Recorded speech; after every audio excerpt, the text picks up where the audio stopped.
থাকে, শ্রেষ্ঠ কোনো কিতাব থাকে, শ্রেষ্ঠ কোনো বই থাকে, সেই কিতাব গ্রন্থর নাম হলো আল কোরআন। জোরে বলেন ঠিক কিনা? সেই আল কোরআন যেখানে শিক্ষা দেওয়া হয়, বলে এর চেয়ে দামি জায়গা আর কোথাও হতে পারে না। আর সেটাই এই সরজক নালা ভূখণ্ডে আল্লাহ তাআলা আপনাদের তৌফিক দিয়েছেন, পছন্দ করেন, এই জন্য এই ফুলের বাগান আল্লাহ তাআলা আপনাদেরকে উপহার দিয়েছেন।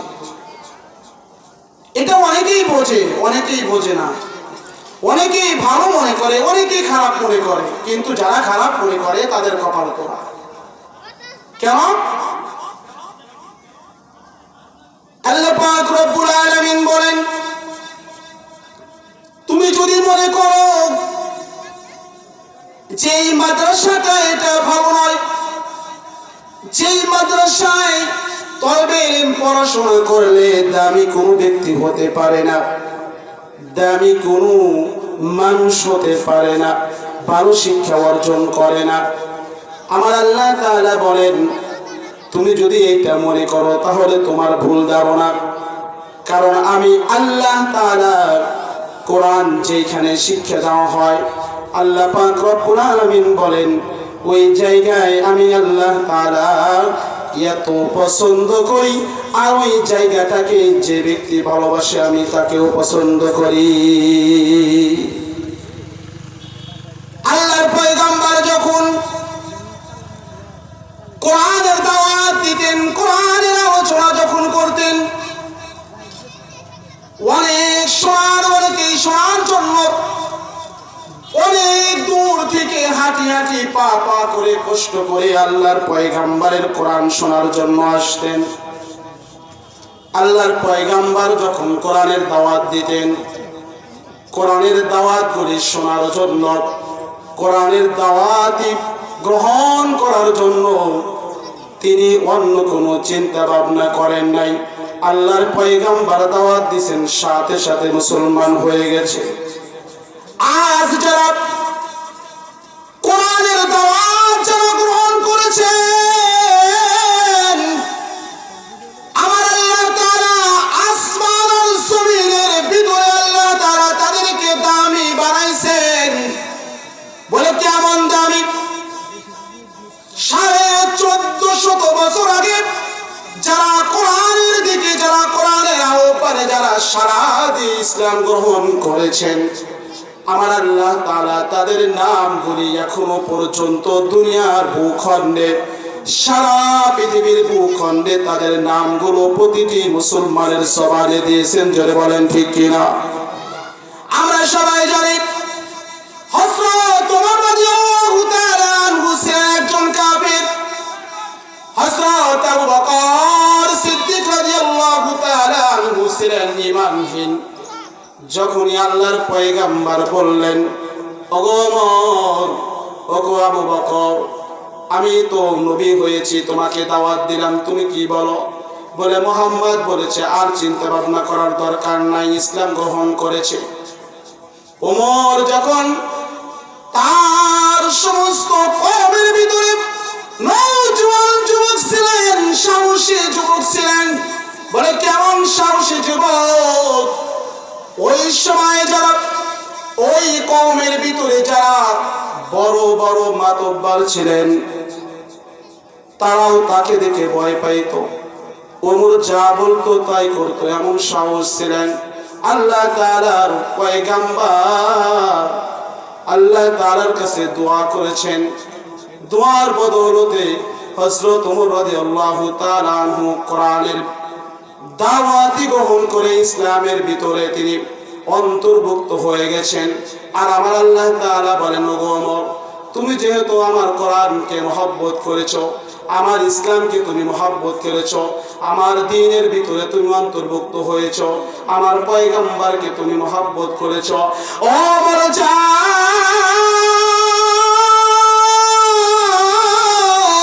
যেহেতু আমার দ্বীনকে তুমি পছন্দ করেছো, ও গোবর, আমার দ্বীনকে পছন্দ করার কারণে, ইসলামের ভিতরে দাখিল হওয়ার কারণে আল্লাহর পয়গম্বরকে অন্তর দিয়ে ভালোবাসা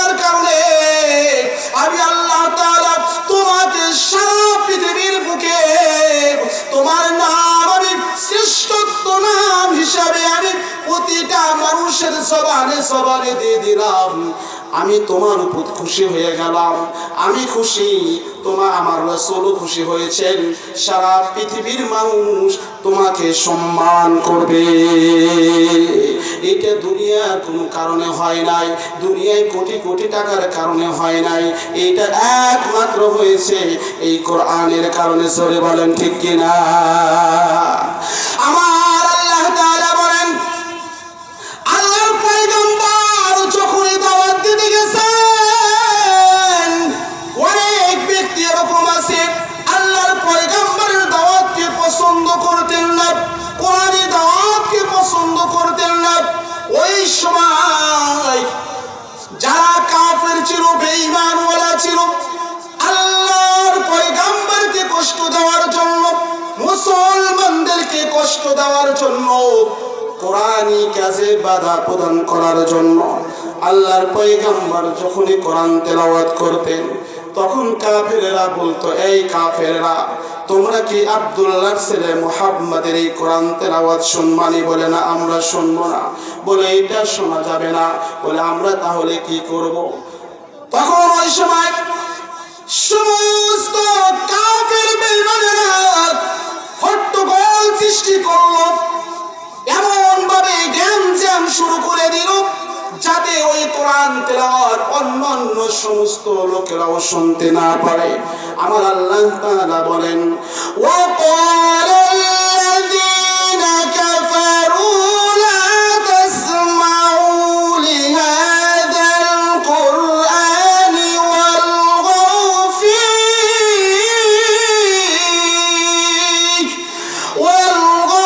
ফীহি লাআল্লাকুম তাগলিবুন। আল্লাহু আকবার। আমার আল্লাহ তাআলা বললেন, এই কাফেররা বলে, লা তাসমাউ লিহাযাল কুরআন, এই কোরআন শোনা যাবে না। বলে এই কোরআন না শুনে আমরা কি করব? বলে এই কোরআন না শুনে তোমরা হট্টগোল সৃষ্টি করো।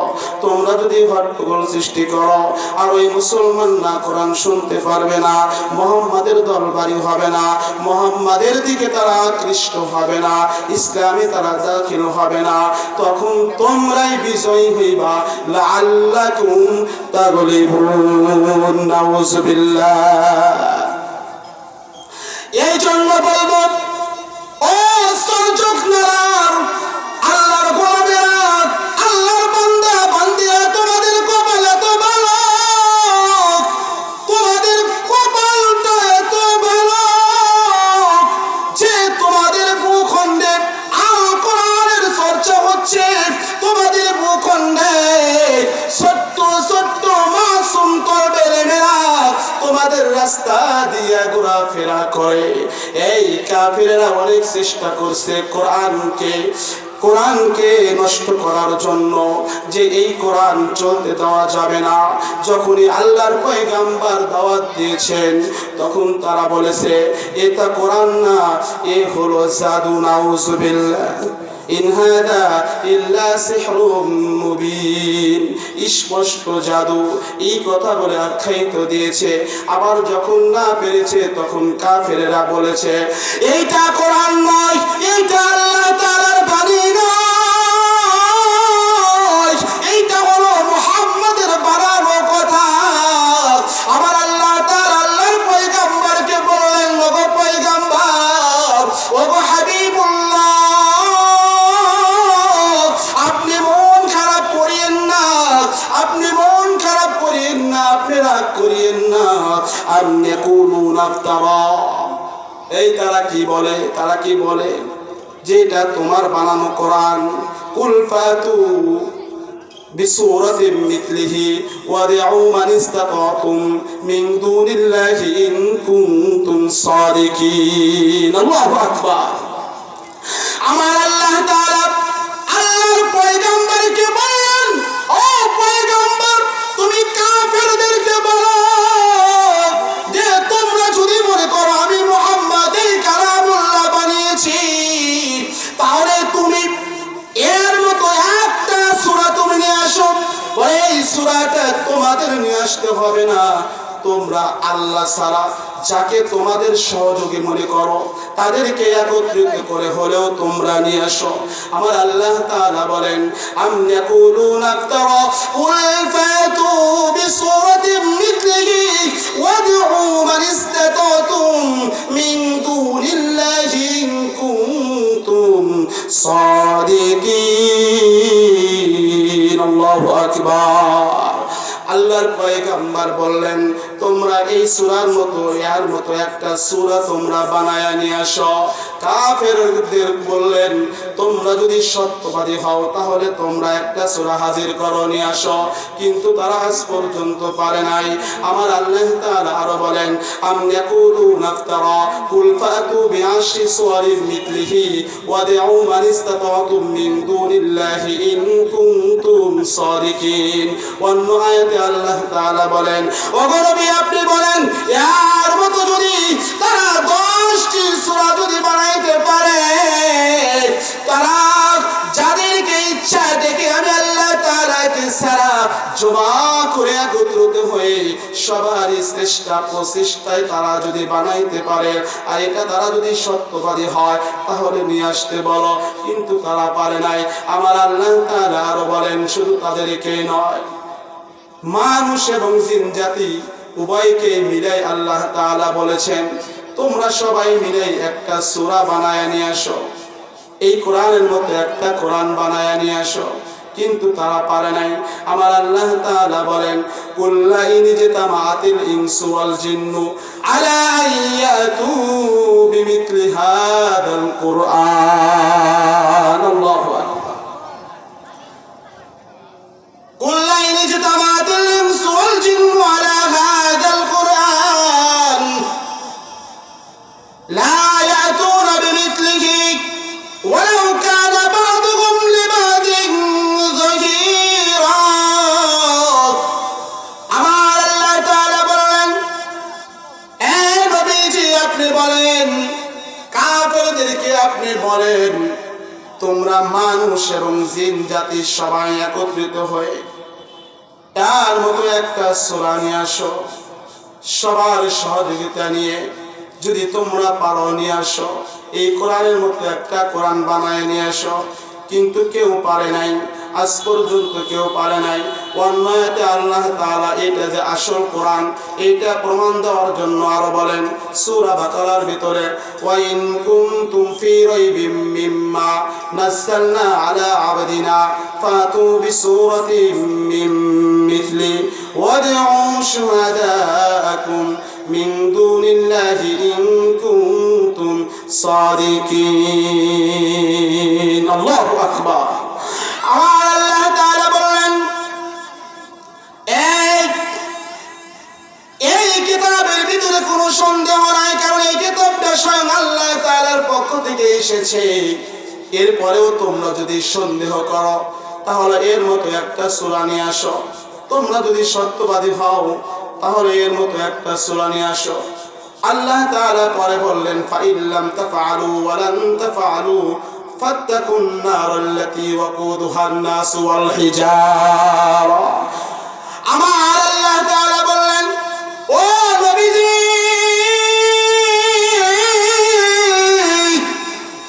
আপনার কোনো টেনশন নাই, এই পৃথিবীর বুকে তারা কেউ পারবে না এই কোরআনের মতো একটা কোরআন নিয়ে আসতে, এই সূরার মতো একটা সূরা নিয়ে আসতে কেউ পারবে না, কারণ এটা স্বয়ং আল্লাহ পাক রব্বুল আলামিনের পক্ষ থেকে নাযিল হয়েছেন। আল্লাহ তাআলা বলেন, তানসিলুম মিনার রহমানির রহিম। আল্লাহু আকবার। আবার আল্লাহ তাআলা বলেন, এই কোরআনটা নাযিল হয়েছে স্বয়ং করুণাময় দয়ালু আল্লাহর পক্ষ থেকে নাযিল হয়েছেন। আল্লাহর পয়গম্বর বলেন, সারা পৃথিবীর সমস্ত মাখলুক মিলেও যদি এই কোরআনের মতো যদি একটা কোরআন অথবা এই সূরার মতো যদি একটা সূরা অথবা এই কোরআনের ভিতরে যে লাইন আছে একটা লাইন যদি বানাইতে পারে, এইটা সম্ভব নয়। কারণ আমার আল্লাহ তাআলা বললেন, আমি যে কোরআন বানিয়েছি এই কোরআন কখনো দ্বিতীয় হবে না। সুবহানাল্লাহ। এই জন্য বাবাজিরা, মুসলমান ভাইয়েরা, আপনাদেরকে বলে যাই, আমরা অনেকেই আছি এই কোরআনের মাদ্রাসার বিরোধিতা করি, অনেকেই আছে আবার প্রাণ ভরা মহব্বত করি, অন্তর দিয়ে মহব্বত করি। আমার আল্লাহ তাআলা বলেন, ওয়া ইন্নাহু লাযিকরুল লাকা ওয়া লিকাওমিক ওয়া সাওফা তুসআলুন। কয় তোমাদেরকে আমি কোরআন দিয়েছি, তোমাদেরকে আমি কোরআন দিয়েছি, আর আমাদেরকে আল্লাহ তাআলা কোরআন দিয়েছে। এই কোরআন যদি হেফাজত করতে চাই তাহলে আমাদের মাদ্রাসা দরকার আছে না নাই? একটু জোরে বলেন, আছে না নাই? যদি আমরা এই কোরআনকে যদি রক্ষণাবেক্ষণ করতে চাই, যদি হেফাজত করতে চাই, কোরআনের আলো যদি আমরা ছড়াইতে চাই, তাহলে মাদ্রাসার দরকার আছে। জোরে বলেন, মাদ্রাসার দরকার আছে। কারণ এই মাদ্রাসা যদি না থাকে একসময় কোরআনের আলো নিভে যাবে, একসময় এই গ্রামটা অন্ধকার হয়ে যাবে, ঘোর অন্ধকার হয়ে যাবে, মানুষ পথভ্রষ্ট হয়ে যাবে, কোরআনের আলো থেকে দূরে থাকবে। এই জন্য আমার আল্লাহ তাআলা বললেন, মাদ্রাসা এটা এমন একটি জরুরি। আল্লাহর পয়গম্বর বলেন, খায়রুকুম মান তাআল্লামাল কোরআন ওয়া আল্লামা। ওই মাদ্রাসা এইখানে যারা শিক্ষা গ্রহণ করে, কোরআন যারা শিক্ষা গ্রহণ করে, আবার এই কোরআন যারা শিক্ষা করায়, উভয় ব্যক্তি পৃথিবীর সবচেয়ে বেশি দামি। আল্লাহু আকবার। এইখানে অন্য কোনো কথা বলা হয় নাই। তাহলে যারা বেশি দামি, শ্রেষ্ঠ, এই সমস্ত ব্যক্তিদেরকে যোগান আপনি দিচ্ছেন, একটা জাগির আপনি রেখেছেন, ওলামা ইকরামকে আপনি মহব্বত করতেছেন। আজকের মাহফিল মাদ্রাসায় আপনি আল্লাহ তাআলার জন্য, ইখলাসিয়াতের জন্য আপনি মাদ্রাসায় টাকা দিচ্ছেন। আমার আল্লাহ তাআলা বলেন, যারা আমার কোরআনকে মহব্বত করবে, যারা আমার কোরআনকে ভালোবাসবে, যারা আমার কোরআনের রক্ষণাবেক্ষণ করার জন্য তার অর্থ সম্পদ ব্যয় করবে, আল্লাহ তাআলা বলেন তাদের সম্পদের ভিতরে আমি আল্লাহ তাআলা বারাকাত দান করে দিব, তাদের হায়াতের ভিতরে বারাকাত দান করে দিব, তাদের আমলের ভিতরে আমি আল্লাহ তাআলা বারাকাত দান করব, তাদের সমস্ত নেক মাকাসাদগুলি আমি আল্লাহ তাআলা পূরণ করব। এই জন্য আমার আল্লাহ তাআলা বললেন,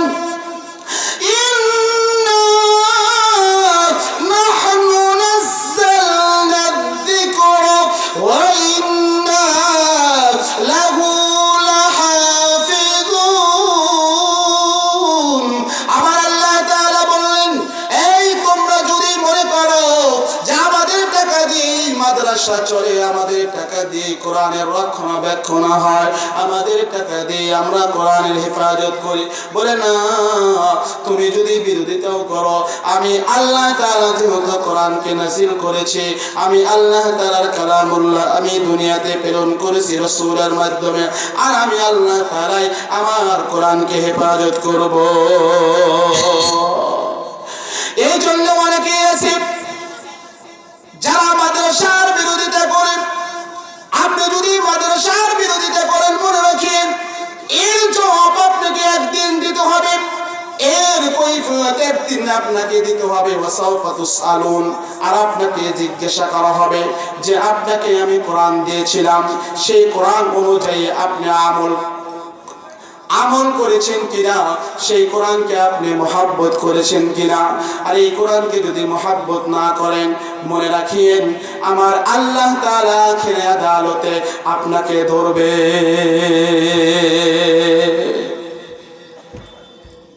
এই জন্য আমার সরজটার সমস্ত মা বোনদেরকে বলে যাই, ও আমার মা, ও বাবা, আমি পাকের কেউ নয়, তোমাদেরই সন্তান। যে মাদ্রাসা তুমি এত ছোট মনে করতেছো, তোমাদের এই মাদ্রাসা থেকে কত বা ছাত্র শত শত শত ছাত্র বের হয়ে চলে গেছে, জোরে বলেন ঠিক কিনা? এইখান থেকে অনেক ছাত্র চলে গেছে, যে ছাত্রগুলা যোগ্য আলেম হইছে, যে ছাত্রগুলা যোগ্য হাফেজ হইছে। তোমাদের গ্রামের খানা খাইছি, তোমাদের টাকা পয়সা দিয়ে আমরা পড়েছি, তোমাদের অহংকার করা দরকার, তোমাদের অহংকার করা দরকার। আর তোমরা যদি মাদ্রাসা থেকে পিছিয়ে থাকো, মনে রাখিও ওয়াসাউফা তুসআলুন, একদিন এই কাঠগড়ায় তোমাকে দাঁড় করানো হবে। আমার আল্লাহ তাআলা বললেন, সবাইকে আমি আমার কোরআনের দৌলতমান সম্পদ আমি সবাইকে দেই না, আমি যাদেরকে দেই তাদেরকে আমি পছন্দ করিয়া দিই, যাচাই বাছাই করিয়া দিই। কারণ আল্লাহ তাআলা বলেন, وَأَمَّا الَّذِينَ سُعِدُوا فَفِي الْجَنَّةِ وَأَمَّا الَّذِينَ شَقُوا فَفِي النَّارِ। এই কপাল যাদের ভালো, তারাই না কোরআনের সাথে সম্পর্ক রাখতে পারে, তারাই মাদ্রাসার সাথে সম্পর্ক রাখতে পারে। আর যাদের কপাল ভালো না, যারা তাদের কপাল মন্দ, যাদের দিল ঠিক নেই, তারা কখনো মাদ্রাসার সাথে মিশতে পারবে না, মাদ্রাসাকে পছন্দ করবে না, তলবে ইলমদেরকে পছন্দ করবে না। জোরে বলেন ঠিক কিনা? আল্লাহর পয়গম্বর বলেন, আজ তোমরা যেটাকে ছোট মনে করো, যেই মাদ্রাসাকে তোমরা ছোট মনে করো, যে সমস্ত তলবে ইলম ছোট ছোট বাচ্চাকে তোমরা ঘৃণা করো, আল্লাহ তাআলা বলেন, ও নবীজি আপনি বলিয়া দেন, ওই যে ছোট ছোট বাচ্চাগুলি গ্রামের রাস্তা দিয়ে হাঁটে, এই কোরআনের বদৌলতে আমি আল্লাহ তাআলা ওই গ্রামের রাস্তা দিয়ে আমি ফেরেশতাদের পর বিছায়া দেই। আল্লাহু আকবার। এই জন্য আমাদের এই যে দৌলত আল্লাহ তাআলা আমাদেরকে দিয়েছেন, এইখানে গান বাজনা হয় না, এইখানে টিকটক করা হয় না, এইখানে হারিমন বাজানো হয় না, এইখানে বক্স বাজানো হয় না, এইখানে নারী নাচানো হয় না, এইখানে একমাত্র কোরআন এবং হাদিসের দর্শ দেওয়া হয়। জোরে বলেন ঠিক কিনা? তাহলে এই জায়গাকে যদি আপনি না পছন্দ করেন, এই জায়গাকে যদি আপনি পছন্দ না করেন, মনে রাখিয়েন আপনার কপাল ভালো না খারাপ। জোরে বলেন, আপনার কপাল ভালো না খারাপ। ওয়াম্মাল্লাযীনা সুইদু ফাফিল জান্নাত, আপনার কপাল ভালো, আপনার কপাল ভালো, সরজোর দ্বারার সমস্ত মা বোনদের কপাল ভালো, বাবাজিদের কপাল ভালো। এই জন্যই তো মাদ্রাসা প্রতিষ্ঠিত হয়েছে। কপাল যদি ভালো না থাকতো, কখনোই মাদ্রাসা আপনারা করতে পারতেন না। হাজারো গ্রাম আছে, কোটি কোটি টাকাওয়ালার গ্রাম আছে, কিন্তু মাদ্রাসা নাই। আল্লাহ আপনাদেরকে পছন্দ করেছে, এই জন্য আপনাদেরকে মাদ্রাসা করার মতো তৌফিক দিয়েছেন। আর আল্লাহ তাআলা বলেন, তোমরা শুধু মাদ্রাসার সাথে লেগে থাকো, কোরআনের সাথে লেগে থাকো, আমি আল্লাহ তাআলা তোমাদের কপালটাকে আমি ভালো বানায়া তোমাদের ঠিকানা আমি জান্নাত আমি দিয়ে দিব।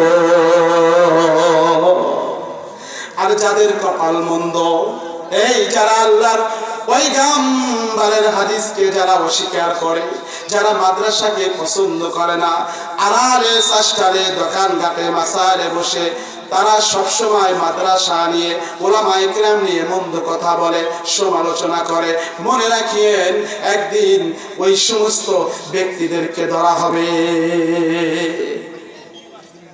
আজ আপনি আলোচনা কেন করবেন? আজ পর্যন্ত কি দেখেছেন? এই যে আমরা আপনাদের গ্রাম থেকে বের হয়ে গেছি, আমার মনে হয় না আজ পর্যন্ত কাউর ক্ষতি করেছি। যদি অজানা করেও থাকি তারপরেও ক্ষমা চাই, বরং আপনাদের সুনাম করি, আপনাদেরকে মহব্বত করি, বা আপনাদেরও গর্ব করা দরকার যে আমাদের ছেলে পেলে আজ বিভিন্ন প্রতিষ্ঠান করেছে, বিভিন্ন এলাকায় বড় বড় ওলামায়ে কিরাম হিসাবে পরিচিত হয়েছে। এরা তো আপনাদের গর্ব, কিন্তু এই গর্ব না করে আপনি আলোচনা সমালোচনা করেন। আল্লাহর কসম করে বলি, আল্লাহ তাআলা বলেছেন, ওয়া ইন্নাহু লাযিকরুন লাকা ওয়া লিকাওমিক ওয়াসাউফা তুসালুন। আমার আল্লাহ তাআলা বলেন তোমাদেরকে কোরআন দেওয়া হয়েছে, এই কোরআনের যদি মর্যাদা তোমরা যদি করো তাহলে দুনিয়াতে হয়তো তোমাদের জিজ্ঞাসা করা হবে না, দুনিয়াতে কেউ হয়তো তোমার কাছে ভয়ে যাবে না, তোমার ভয়ে হয়তো কেউ তোমাকে কিছু বলবে না, কিন্তু যেদিন তোমার কাছে মৃত্যু নামক আজরাইল চলে আসবে ওই দিন আর কেউ ঠেকাইতে পারবে না। ইদা জা